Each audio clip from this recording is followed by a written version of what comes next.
Agatha Christie, The Coming of Mr. Quin. It was New Year's Eve. The elder members of the house party at Royston were assembled in the big hall. Mr. Satterthwaite was glad that the young people had gone to bed. He was not fond of young people in herds. He thought them uninteresting and crude. They lacked subtlety, and as life went, he had become increasingly fond of subtleties.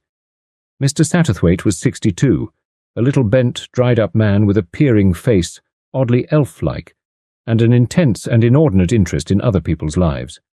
All his life, so to speak, he had sat in the front row of the stalls, watching various dramas of human nature unfold before him.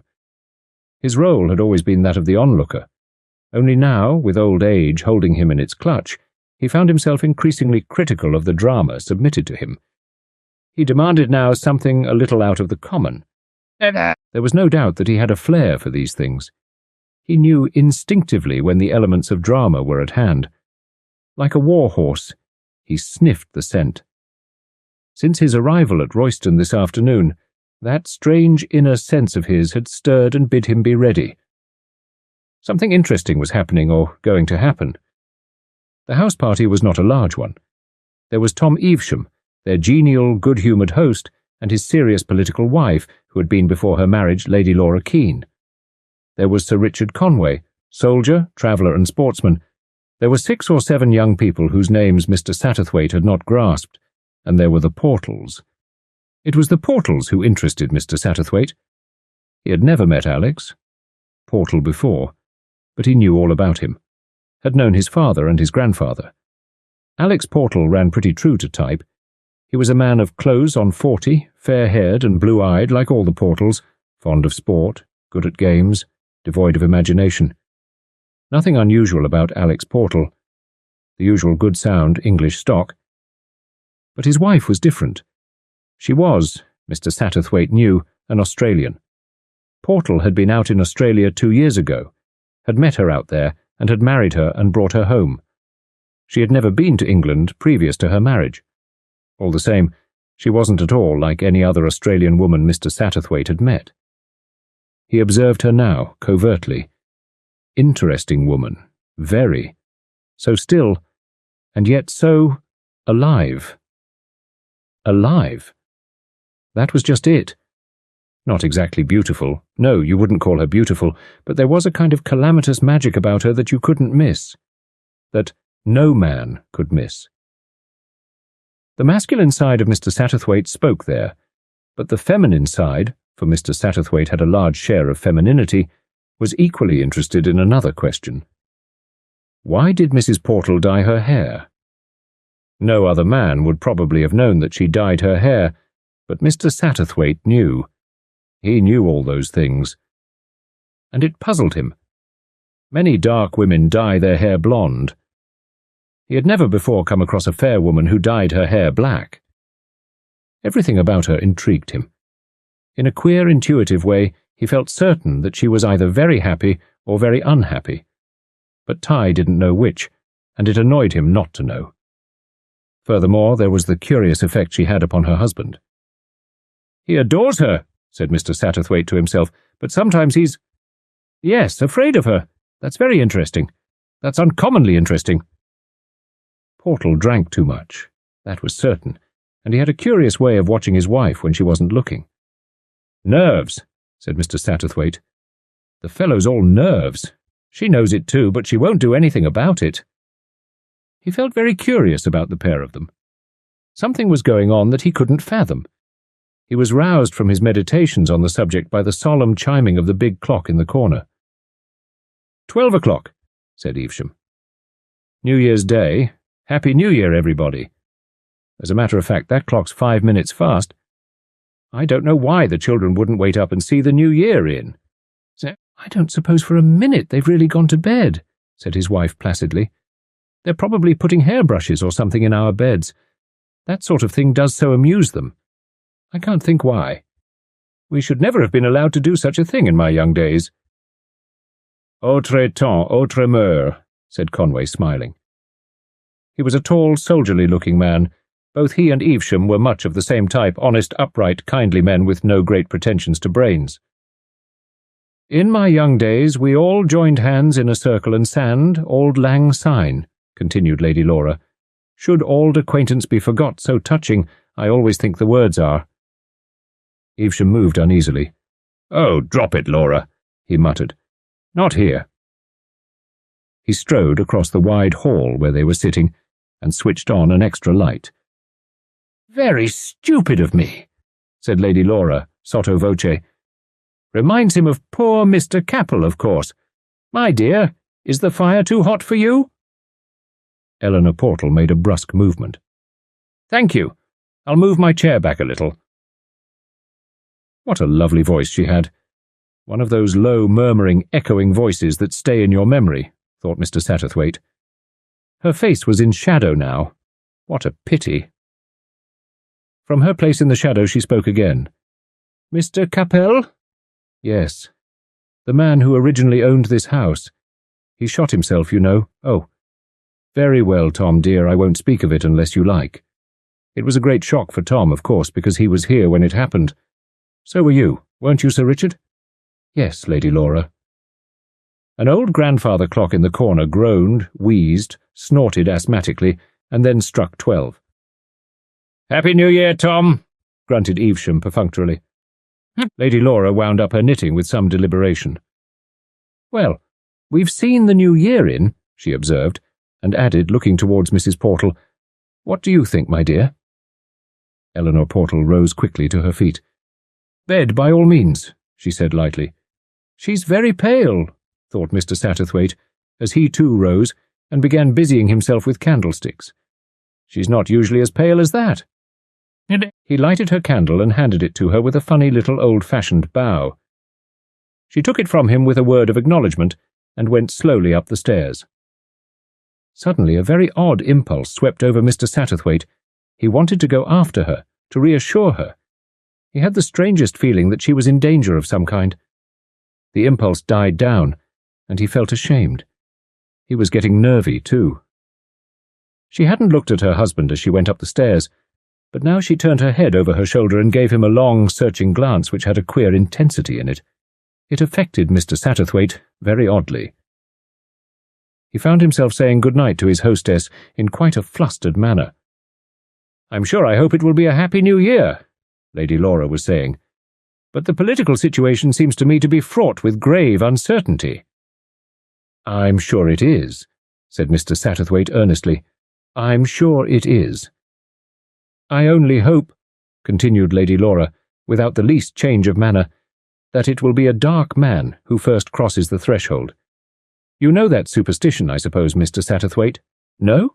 You surprise me. To bring luck to the house, it must be a dark man who first steps over the doorstep on New Year's Day. Dear me, I hope I shan't find anything very unpleasant in my bed. I never trust the children. They have such very high spirits. Shaking her head in sad foreboding, Lady Laura moved majestically up the staircase. With the departure of the women, chairs were pulled in closer round the blazing logs on the big open hearth. Say when, said Evesham hospitably, as he held up the whisky decanter. When everybody had said when, the talk reverted to the subject which had been tabooed before. You knew Derek Capel, didn't you, Satterthwaite? Asked Conway. Slightly, yes. And you, Portal? No, I never met him. So fiercely and defensively did he say it that Mr. Satterthwaite looked up in surprise. I always hate it when Laura brings up the subject, said Evesham slowly. After the tragedy, you know, this place was sold to a big manufacturer fellow. He cleared out after a year. Didn't suit him or something. A lot of tommy rot was talked about the place being haunted, of course, and it gave the house a bad name. Then when Laura got me to stand for West Kiddleby, of course it meant living up in these parts, and it wasn't so easy to find a suitable house. Royston was going cheap, and, well, in the end I bought it. Ghosts are all tommy rot, but all the same one doesn't exactly care to be reminded that you're living in a house where one of your own friends shot himself. Poor old Derek. We shall never know why he did it. He won't be the first or the last fellow who's shot himself without being able to give a reason, said Alex Portal heavily. He rose and poured himself out another drink, splashing the whisky in with a liberal hand. There's something very wrong with him, said Mr. Satterthwaite to himself. "Very wrong indeed. I wish I knew what it was all about." "Gad," said Conway. "Listen to the wind. It's a wild night." "A good night for ghosts to walk," said Portal with a reckless laugh. "All the devils in hell are abroad tonight." "According to Lady Laura, even the blackest of them would bring us luck," observed Conway with a laugh. "Hark to that!" The wind rose in another terrific wail, and as it died away there came 3 loud knocks on the big nailed doorway. Everyone started. "Who on earth can that be at this time of night?" cried Evesham. They stared at each other. "I will open it," said Evesham. "The servants have gone to bed." He strode across to the door, fumbled a little over the heavy bars, and finally flung it open. An icy blast of wind came sweeping into the hall. Framed in the doorway stood a man's figure, tall and slender. To Mr. Satterthwaite, watching, he appeared by some curious effect of the stained glass above the door to be dressed in every colour of the rainbow. Then, as he stepped forward, he showed himself to be a thin, dark man dressed in motoring clothes. "I must really apologize for this intrusion," said the stranger in a pleasant, level voice. "But my car broke down. Nothing much. My chauffeur is putting it to rights, but it will take half an hour or so, and it is so confoundedly cold outside." He broke off, and Evesham took up the thread quickly. "I should think it was. Come in and have a drink. We can't give you any assistance about the car, can we?" "No, thanks. My man knows what to do. By the way, my name is Quin, Harley Quin." "Sit down, Mr. Quin," said Evesham. "Sir Richard Conway, Mr. Satterthwaite. My name is Evesham." Mr. Quin acknowledged the introductions and dropped into the chair that Evesham had hospitably pulled forward. As he sat, some effect of the firelight threw a bar of shadow across his face, which gave almost the impression of a mask. Evesham threw a couple more logs on the fire. "A drink?" "Thanks." Evesham brought it to him and asked as he did so, "So you know this part of the world well, Mr. Quin?" "I passed through it some years ago." "Really?" "Yes." "This house belonged then to a man called Capel." "Ah, yes," said Evesham. "Poor Derek Capel. You knew him?" "Yes, I knew him." Evesham's manner underwent a faint change, almost imperceptible to one who had not studied the English character. Before it had contained a subtle reserve. Now this was laid aside. Mr. Quin had known Derek Capel. He was the friend of a friend, and as such was vouched for and fully accredited. "Astounding affair, that," he said confidentially. "We were just talking about it. I can tell you, it went against the grain, buying this place. If there had been anything else suitable, but there wasn't, you see. I was in the house the night he shot himself.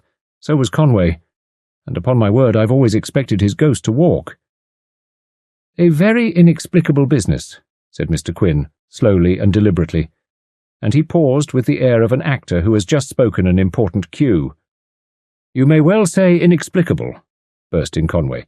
"The thing's a black mystery. Always will be." "I wonder," said Mr. Quin noncommittally.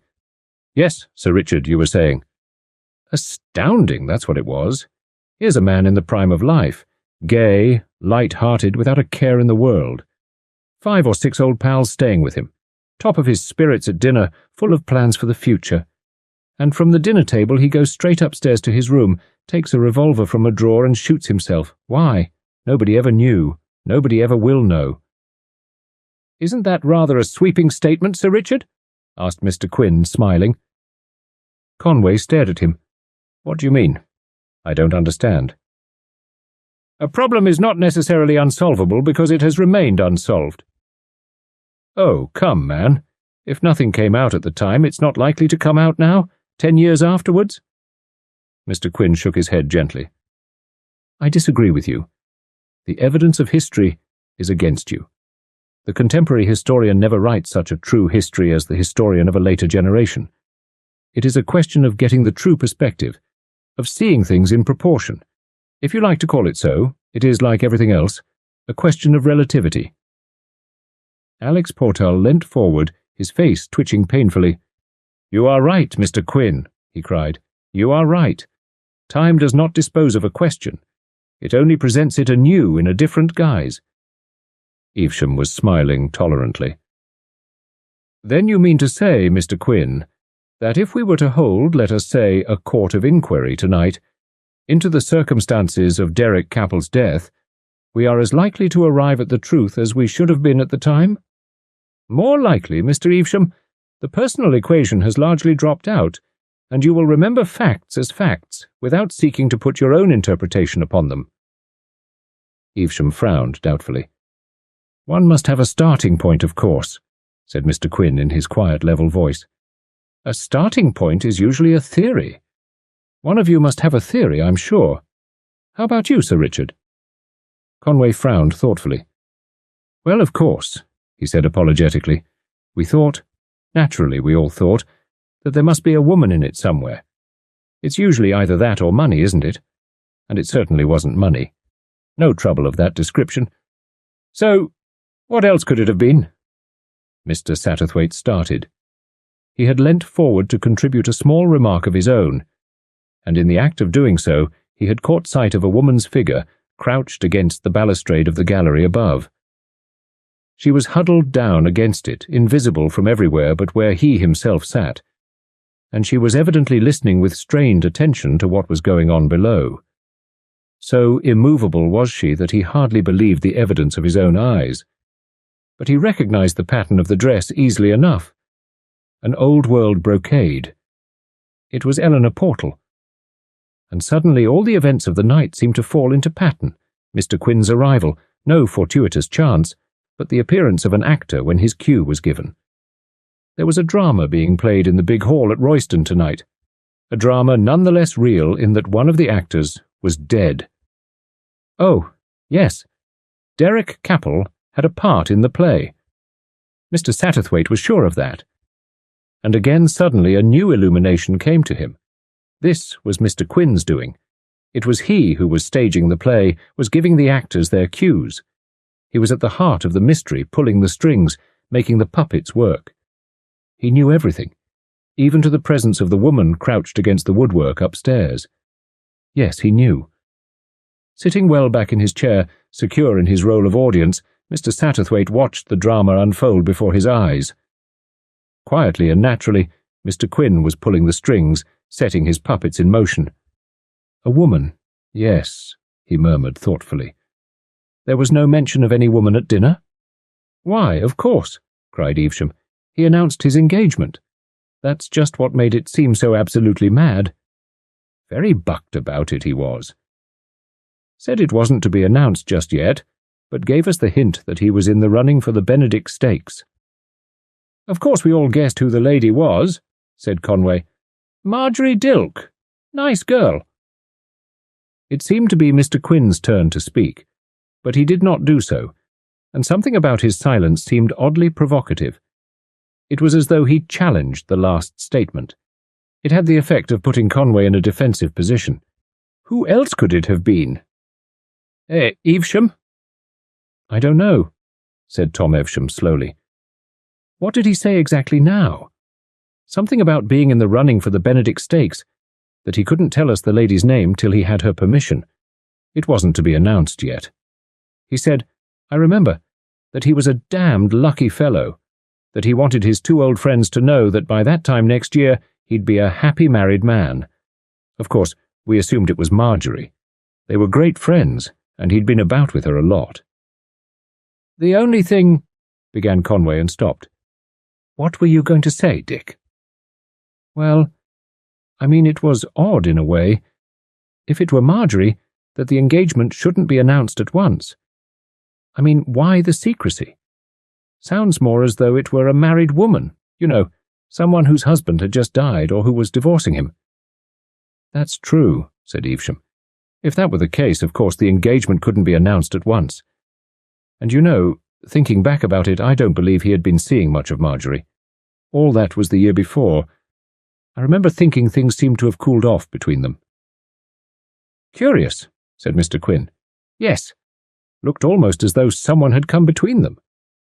Another woman, said Conway thoughtfully. By Jove, said Evesham.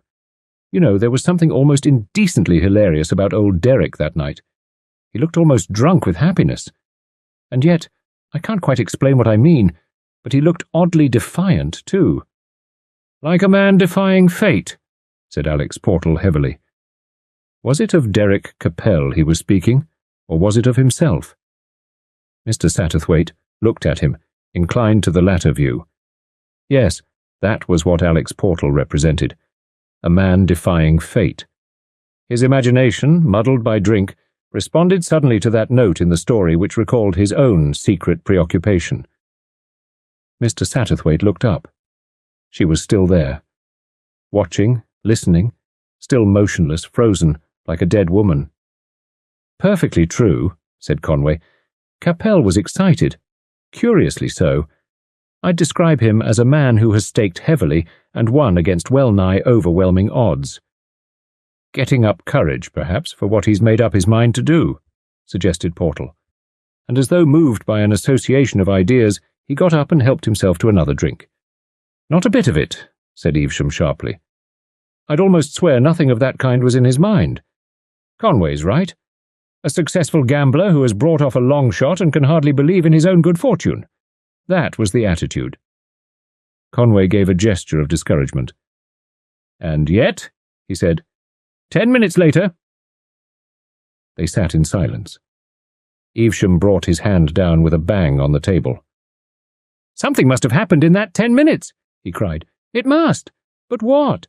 Let's go over it carefully. We were all talking. In the middle of it, Capel got up suddenly and left the room. Why? Said Mr. Quin. The interruption seemed to disconcert Evesham. I beg your pardon. I only said, why? Said Mr. Quin. Evesham frowned in an effort of memory. It didn't seem vital at the time. Oh, of course, the post. Don't you remember that jangling bell, and how excited we were? We'd been snowed up for 3 days, remember? Biggest snowstorm for years and years. All the roads were impassable, no newspapers, no letters. Capel went out to see if something had come through at last, and got a great pile of things, newspapers and letters. He opened the paper to see if there was any news, and then went upstairs with his letters. 3 minutes afterwards we heard a shot. Inexplicable, absolutely inexplicable. That's not inexplicable, said Portal. Of course the fellow got some unexpected news in a letter. Obvious, I should have said. Oh, don't think we missed anything so obvious as that. It was one of the coroner's first questions. But Capel never opened one of his letters. The whole pile lay unopened on his dressing table. Portal looked crestfallen. You're sure he didn't open just one of them? He might have destroyed it after reading it? No, I'm quite positive. Of course, that would have been the natural solution. No, every one of the letters was unopened. Nothing burnt, nothing torn up. There was no fire in the room? Portal shook his head. Extraordinary! It was a ghastly business altogether, said Evesham in a low voice. Conway and I went up when we heard the shot and found him. It gave me a shock, I can tell you. And nothing to be done but telephone for the police, I suppose, said Mr. Quin. Royston wasn't on the telephone then. I had it put in when I bought the place. No, luckily enough, the local constable happened to be in the kitchen at the time. One of the dogs, you remember poor old Rover, Conway, had strayed the day before. A passing carter had found it half buried in a snowdrift and had taken it to the police station. They recognized it as Capel's, and a dog he was particularly fond of, and the constable came up with it. He'd just arrived a minute before the shot was fired. It saved us some trouble. Gad, that was a snowstorm, said Conway reminiscently. About this time of year, wasn't it? Early January. February, I think.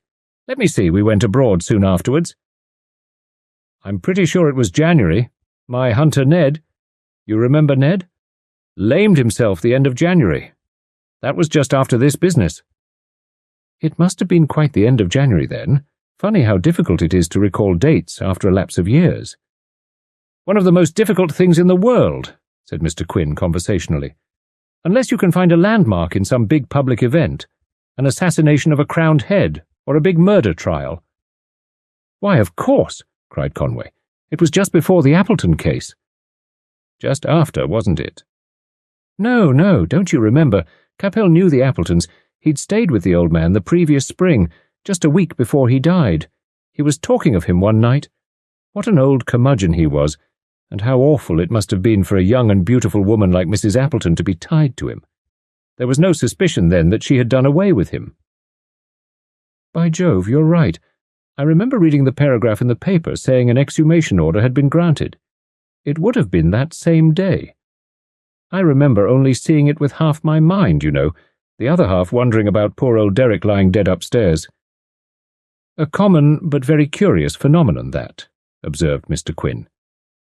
In moments of great stress, the mind focuses itself upon some quite unimportant matter which is remembered long afterwards with the utmost fidelity, driven in, as it were, by the mental stress of the moment. It may be some quite irrelevant detail, like the pattern of a wallpaper, but it will never be forgotten. Rather extraordinary. You're saying that, Mr. Quin, said Conway. Just as you were speaking, I suddenly felt myself back in Derek Capel's room with Derek lying dead on the floor.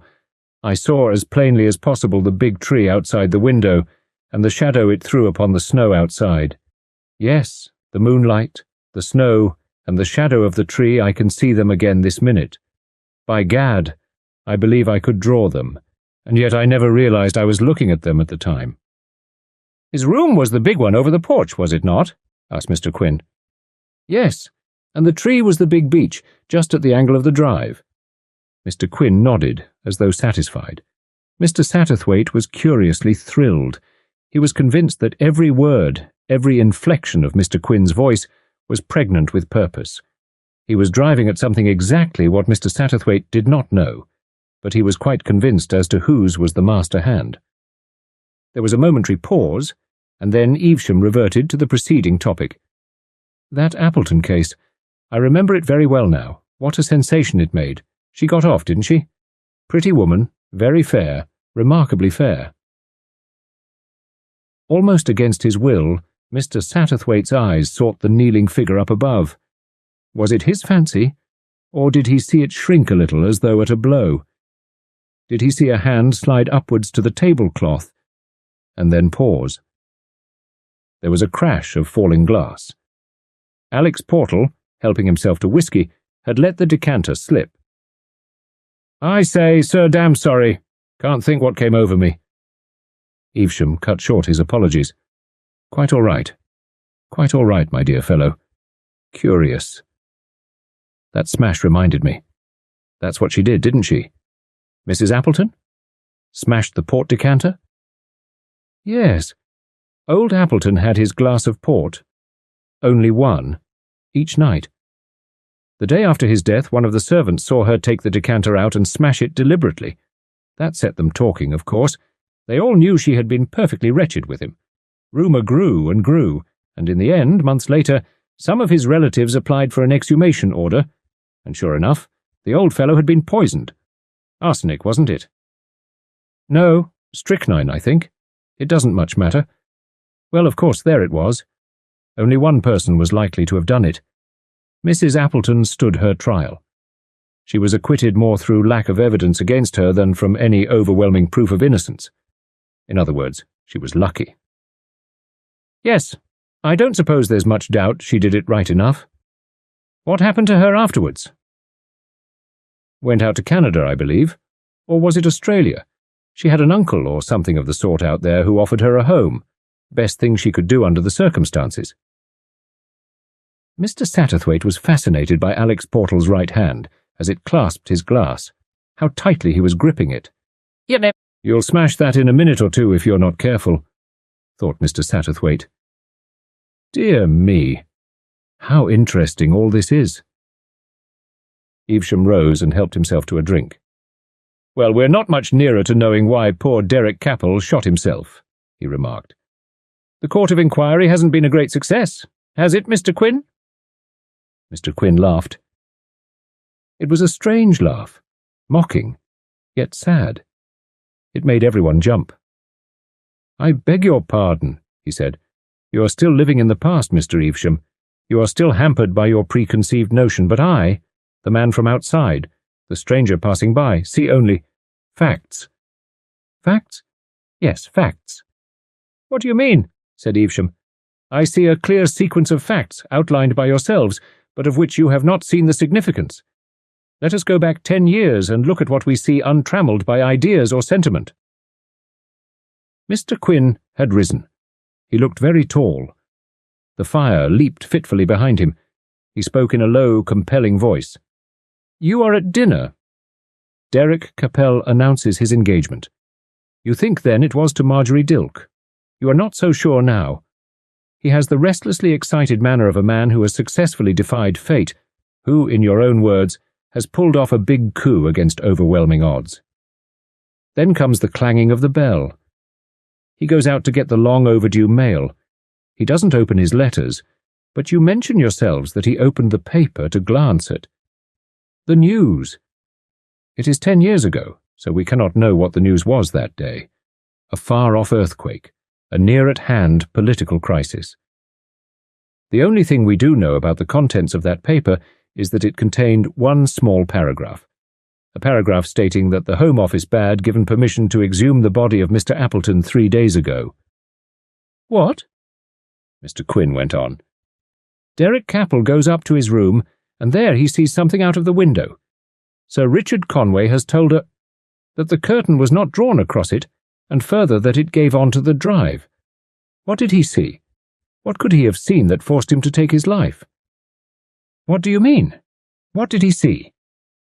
"I think," said Mr. Quin, "that he saw a policeman who had come about a dog. But Derek Capel didn't know that. He just saw a policeman." There was a long silence, as though it took some time to drive the inference home. "My God," whispered Evesham at last. "You can't mean that. Appleton? But he wasn't there at the time Appleton died. The old man was alone with his wife. But he may have been there a week earlier. Strychnine is not very soluble unless it is in the form of hydrochloride. The greater part of it, put into the port, would be taken in the last glass perhaps a week after he left." Portal sprung forward. His voice was hoarse, his eyes bloodshot. "Why did she break the decanter?" he cried. "Why did she break the decanter? Tell me that." For the first time that evening, Mr. Quin addressed himself to Mr. Satterthwaite. "You have a wide experience of life, Mr. Satterthwaite. Perhaps you can tell us that." Mr. Satterthwaite's voice trembled a little. His cue had come at last. He was to speak some of the most important lines in the play. He was an actor now, not a looker-on. "As I see it," he murmured modestly, "she cared for Derek Capel. She was, I think, a good woman, and she had sent him away. When her husband died, she suspected the truth, and so, to save the man she loved, she tried to destroy the evidence against him. Later, I think, he persuaded her that her suspicions were unfounded, and she consented to marry him. But even then she hung back. Women, I fancy, have a lot of instinct." Mr. Satterthwaite had spoken his part. Suddenly a long, trembling sigh filled the air. "My God!" cried Evesham, starting. "What was that?" Mr. Satterthwaite could have told him that it was Eleanor Portal in the gallery above, but he was too artistic to spoil a good effect. Mr. Quin was smiling. "My car will be ready by now. Thank you for your hospitality, Mr. Evesham. I have, I hope, done something for my friend." They stared at him in blank amazement. "That aspect of the matter has not struck you. He loved this woman, you know. Loved her enough to commit murder for her sake. When retribution overtook him, as he mistakenly thought, he took his own life. But unwittingly, he left her to face the music." "She was acquitted," muttered Evesham, "because the case against her could not be proved. I fancy, it may be only a fancy, that she is still facing the music." Portal had sunk into a chair, his face buried in his hands.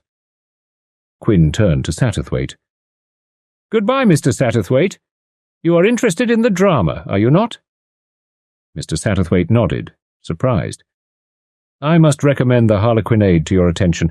It is dying out nowadays, but it repays attention, I assure you. Its symbolism is a little difficult to follow, but the immortals are always immortal, you know. I wish you all good night." They saw him stride out into the dark.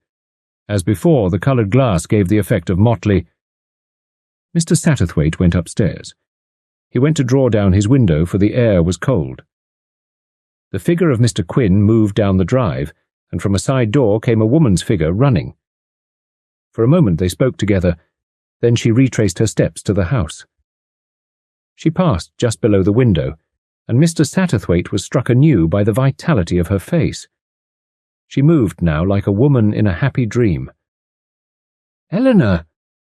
Alex Portal had joined her. "Eleanor, forgive me, forgive me. You told me the truth, but God forgive me. I did not quite believe." Mr. Satterthwaite was intensely interested in other people's affairs, but he was also a gentleman. It was borne in upon him that he must shut the window. He did so, but he shut it very slowly. He heard her voice, exquisite and indescribable. I know. You have been in hell. So was I once. Loving, yet alternately believing and suspecting, thrusting aside one's doubts and having them spring up again with leering faces. I know, Alex, I know. But there is a worse hell than that. The hell I have lived in with you. I have seen your doubt, your fear of me, poisoning all our love.